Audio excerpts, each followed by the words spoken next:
राम राम किसान भाइयों, आपका एक बार फिर स्वागत है अपने YouTube चैनल फार्मिंग आई पर। दोस्तों, पहले तो मैं आप सभी का धन्यवाद करना चाहूँगा कि आपने हमें इतना प्यार दिया। हमारी पहली वीडियो पर आपने इतने हमें लाइक और व्यूज़ दिए हैं, तो उसके लिए आपका फिर से मैं एक बार धन्यवाद करूँगा। तो किसान भाइयों, कल हमने आपको बताया था कुछ गेहूं की वैरायटीज़ जिनकी पैदावार क्षमता लगभग 90 मन प्रति एकड़ से भी ज़्यादा है। तो कुछ किसानों की मेरे पास इंक्वायरी आई थी कि डॉक्टर साहब हमें ये बताएं कि इनकी इतनी पैदावार कैसे ले सकते हैं हम। तो किसान भाइयों, मैं आपको बताना चाहूँगा कि ये जो किस्में हैं जैसे कि WH1270, DBW 187, ये जो वैरायटी हैं, ये इनकी जो पैकेज ऑफ प्रैक्टिस है किसान भाइयों, वो सामान्य वैरायटियों से कुछ अलग है। तो उसी के बारे में हम आपको बताने के लिए आज यहाँ पर आए हैं। तो मैं आपसे अनुरोध करूँगा कि आप कॉपी पेन लेकर बैठें और मेरे द्वारा बताई गई चीज़ों को नोट डाउन करते रहें ताकि ये फ्यूचर में आपके काम आ सकें। तो मैं सबसे पहले आपको बताऊँगा कि ये जो तीन वैरायटी हैं WH1270, DBW 303 और DBW 187, इन तीनों के लिए जो आधुनिक पैकेज ऑफ प्रैक्टिस है उसको हमने 3 भागों में डिवाइड किया है।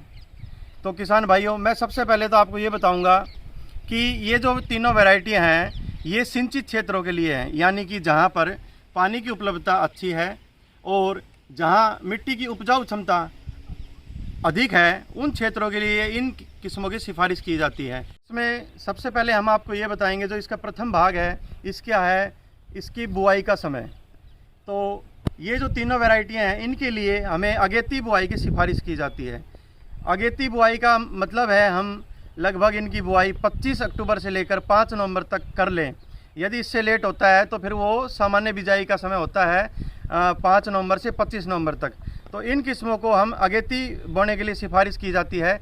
तो किसान साथियों, इन 3 किस्मों में अधिक पैदावार लेने का जो दूसरा पहलू है वो यह है कि इसमें जो उर्वरक की मात्रा है वो सामान्य किस्मों से लगभग 1.5 गुना इसमें सिफारिश की जाती है।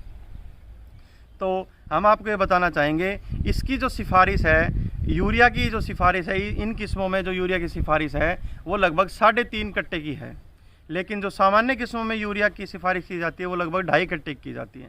तो आपको इसमें लगभग 3.5 कट्टा यूरिया डालना है। और यूरिया कैसे डालना है ये भी हम आपको बताएंगे। सारा यूरिया एक साथ नहीं डालना है, आधा यूरिया आपने बिजाई के समय डालना है और आधा यूरिया पहली सिंचाई के समय डालना है। किसान साथियों, गेहूं में जो दूसरा खाद डाला जाता है वो है DAP। तो सामान्य किस्मों में जहां 1 कट्टे DAP की सिफारिश की जाती है, लेकिन इन 3 किस्मों में 1.5 कट्टे DAP की सिफारिश की जाती है, जो कि हमें बुआई के समय डालना है। तीसरा जो उर्वरक है वो है पोटास। पोटास के लिए हम म्यूरेट ऑफ पोटास डालते हैं और इन 3 वैरायटियों में 40 किलोग्राम पोटास की सिफारिश की जाती है। किसान साथियों, इन 3 किस्मों में अधिक पैदावार लेने के लिए जो तीसरा पहलू है और वो बहुत महत्वपूर्ण है वो यह है कि इसमें हमें 2 स्प्रे करनी पड़ती हैं। तो अब आप नोट करें, मैं आपको बताने जा रहा हूँ कि इसमें कौन कौन सी दवाइयों की स्प्रे करनी है। और स्प्रे क्यों करते हैं किसान साथियों, क्योंकि जब हम इसमें अधिक उर्वरक की मात्रा डालते हैं तो इसकी बढ़वार जो है ज़्यादा हो जाती है और इसकी बढ़वार को रोकने के लिए ही हम इसमें 2 स्प्रे करते हैं। तो किसान साथियों, हम आपको बताएंगे कि इसमें कौन कौन सी दवाइयों की स्प्रे की जाती है। कृपया कर इन दवाइयों के नाम व इनकी मात्रा को नोट कर लें ताकि आप बाद में इनको समय आने पर काम में ले सकें। तो इसमें जो पहली दवाई है जिसका नाम है क्लोरमीक्वेट क्लोराइड, इसको CCC भी कहते हैं। यह जो है मार्केट में विभिन्न नामों से मिलती है, जैसे कि साइकोसिल। तो क्लोरमीक्वेट क्लोराइड की मात्रा आपने लगभग 400 मिलीलीटर लेनी है। और जो दूसरी दवाई है जिसका नाम है टेबुकोनाजोल, यह बाज़ार में विभिन्न नामों से मिलती है, जैसे कि फोलिक्योर। तो आपने ये दोनों दवाई लेनी है और इन दोनों दवाइयों को हम अब आपको मात्रा बताएंगे कितनी मात्रा में आपने इनको डालना है। तो आपने अब 200 लीटर पानी लेना है और 200 लीटर पानी में 400 ml यानी कि 400 मिलीलीटर आपने क्लोरमीक्वेट क्लोराइड डालनी है और 200 ml आपने टेबुकोनाजोल डालनी है। और इस प्रकार जो 200 लीटर घोल तैयार होगा उसको आपने उसके आपने 2 स्प्रे करने हैं। जो पहला स्प्रे करना है आपने 50 से 55 दिन पर करना है, और जो दूसरा स्प्रे करना है आपने 85 से 90 दिन के लगभग आपने जो है दूसरा स्प्रे करना है।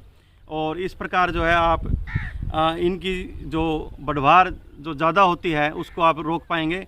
और जो ये टेबुकोनाजोल जो दवाई है, यह एक फफूंदनाशक है। इससे आपकी जो फफूंद से लगने वाली बीमारियां हैं उन पे भी आपको नियंत्रण मिलेगा। साथियों, जो ये 3 तकनीक हमने आपको बताई है, इन तीनों तकनीकों को अपनाकर आप जो है गेहूं की अधिक से अधिक पैदावार ले सकते हैं। और मैं आप सभी का धन्यवाद करना चाहूँगा कि आप अंत तक मेरे साथ वीडियो में बने रहे। तो मैं आपसे अनुरोध करूँगा, यदि आपको ये वीडियो पसंद आया हो तो इसको ज़्यादा से ज़्यादा मात्रा में शेयर करें, लाइक करें, सब्सक्राइब करें और नीचे दी गई बेल का बटन ज़रूर दबाएं। और साथियों, हमें आप कमेंट बॉक्स में ज़रूर बताएं कि आगे अब आप किस विषय पर वीडियो बनवाना चाहते हैं, और आपके यदि कोई सवाल हैं तो भी आप कमेंट बॉक्स में हमसे पूछ सकते हैं। आपका हमेशा स्वागत रहेगा। तो मैं आपका धन्यवाद करता हूँ। राम राम किसान भाइयों।